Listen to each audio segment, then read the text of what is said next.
मेरे प्यारे साथियों, वाहिगुरु जी का खालसा, वाहिगुरु जी की फतेह। आज हम मनुष्य किस प्रकार से भ्रम के अविद्या में डूबा हुआ है, इस पर थोड़ा सा चिंतन करेंगे।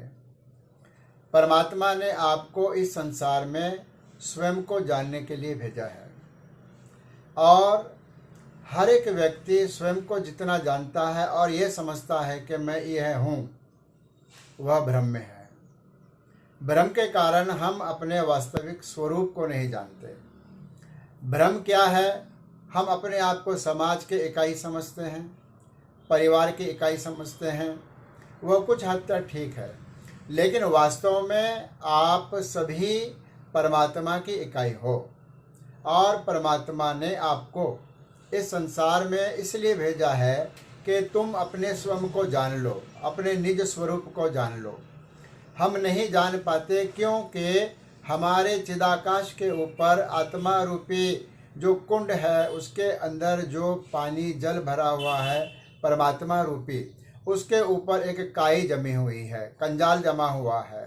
कंजाल कहते हैं पानी के ऊपर जो हरे रंग का थोड़ा सा काई सा जम जाता है, वह है कंजाल, उसको काई कहते हैं। पानी तो है, जल तो भीतर है, लेकिन ऊपर काई जमने के वजह से जल हमें नजर नहीं आता, जल की हमें प्राप्ति नहीं होती। ठीक उसी प्रकार तुम्हारे चिदाकाश में परमात्मा रूपी जल वर्तमान में समाया हुआ ही है, लेकिन हमें अविद्या के और अज्ञानता के काई के कारण वह हमें नजर नहीं आता, वह हमें प्राप्त नहीं होता। उसे देखने के लिए, उसे प्राप्त करने के लिए हमें क्या करना चाहिए?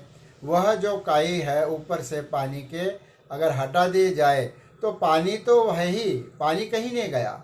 वैसे ही परमात्मा तुम्हारे भीतर ही है, वह कहीं नहीं गया। उसको खोजने के लिए बाहर जाने की आवश्यकता नहीं है। अविद्या की और अज्ञानता की काई को हटाने की आवश्यकता है। जैसे गुरबाणी में कहा गया है, जन नानक बिन आपा छीनय मिटै न भ्रम की काई। जब तक हम अपने आप को, अपने स्व को, अपने निज स्वरूप को नहीं जान लेते, तब तक जो है सो ये हमारा आत्मा के तत्व का दर्शन नहीं हो सकता। और जब तक यह भ्रम की अविद्या की काई नहीं हटती, तब तक हमें वह चिदाकाश के अंदर, हमारे हृदय के अंदर जो अमृत रूपी परमात्मा का जल है, नाम रूपी परमात्मा का जल है, वह हमें प्राप्त नहीं हो सकता। वह हमें प्राप्त ही है, लेकिन केवल हमने इतना करना है कि उसके ऊपर जो अविद्या और अज्ञानता की काई है, उसको हमें हटाना होगा। आज से ही हटाना आरंभ करें। वो हटेगी किस प्रकार? उसको हटाने का एक ही उपाय है, वह है गुरु का शब्द, वह है गुरबाणी का अभ्यास। करिए फिर।